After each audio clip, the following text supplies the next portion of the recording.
I am back with another unboxing. This time it's gonna be the pink drop from Caspers Concrete. So let's check it out.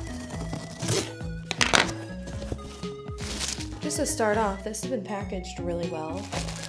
You're welcome.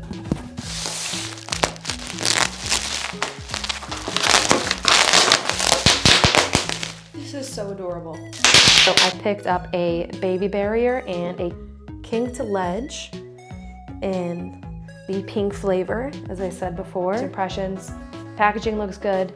The finish is super clean. I love the color, and I'm very excited because I've not used a professionally made concrete item in a long time. Like, I have some stuff that I've made, but from an actual company that knows what they're doing, I'm very excited to see how these work. So let's check them out.